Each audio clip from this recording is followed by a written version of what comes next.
শেখ হাসিনার আমলের সময় 15.5 বছর আমি তো বাড়িঘর ছাড়া জেলে থাকতাম, জানোই সবাই। এখানে অনেক অত্যাচার হয়েছে। সর্বশেষ অত্যাচারটা হলো 24-এর যে আন্দোলনটা হলো, শেখ হাসিনা যেদিন পালালো তার আগের দিন অযথাই তারা গোলাগুলি করলো। মহিলা মানুষও গুলি খেলে অনেক। সর্বশেষ করলো আমার এখান থেকে বোধহয় 39 জন তোমরা পুরুষ মহিলা গুলি খাইছো। বিসমিল্লাহির রহমানির রহিম। অবশ্যই যারা আছো তোমরা তো সব আমার নিজের আত্মীয় স্বজনই, তাই না?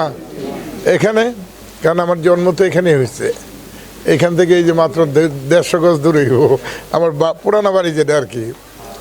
তো যাই হোক, আমরা সুখে দুঃখে আছি অনেক দিন। তোমরা এমনিও কষ্ট করো, বিভিন্ন রকম ঝামেলা তো গেছেই।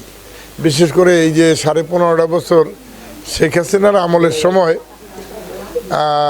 আমার এই এলাকাটা খুব বেশি অত্যাচারিত হয়েছে আমার কারণেই। আমি তো বাড়িঘর ছাড়া জেলে থাকতাম, জানোই সবাই। হয় জেলে থাকতাম, নইলে দেশ ছেড়ে অন্য কোথাও থাকতাম।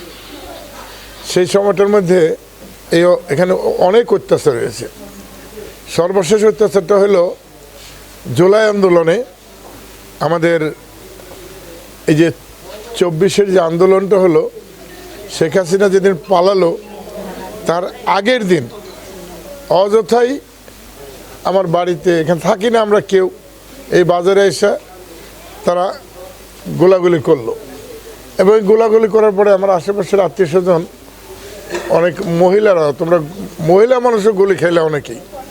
সর্বশেষ করলে আমার এখান থেকে বোধহয় 39 জন তোমরা পুরুষ মহিলা গুলি খাইছো, শুধু আমার কারণেই আমি মনে করি। তো সেই এলাকাটা, সেই এলাকার মানুষ তোমরা, এবং একটা ছেলে আমাদের মারাও গেল, ওই যে সাদ আমাদের যে বাসারের নাতি, ছেলেটা গুলি খেয়ে মারাও গেল।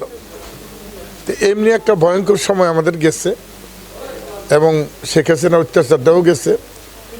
আমি কারো দোষারোপ করবো না, কিন্তু তবু যারা এখানে নেতাগিরি করছে আমাদের, আমরা তাদেরকে বলবো যে নেতাগিরি করতে হলে আরও ধৈর্য থাকা দরকার। এলাকার মানুষকে 2 ভাগে 3 ভাগে ভাগ করে দেখা উচিত না।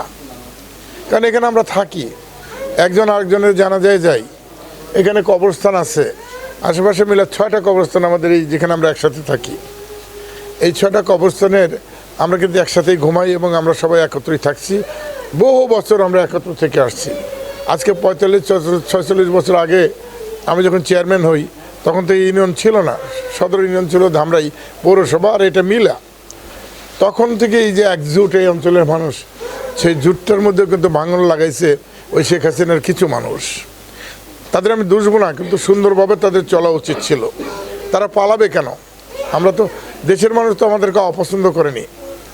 এমনও শুনেছি একটা ছোট্ট চাকরির জন্য আসছে, অনেকের চাকরির ব্যবস্থা হয়ে গেছে, কিন্তু এটা বিএনপির এলাকা বলেই, সেটা আমার কারণে হয়েছে, বিএনপির এলাকা বলেই এইখানে বসে পুলিশকে বলা হতো যারা তদন্তে আসতো যে এই এলাকায় কোনো আওয়ামী লীগ নাই, সব বিএনপির মানুষ, অতএব চাকরি দেওয়া যাবে না।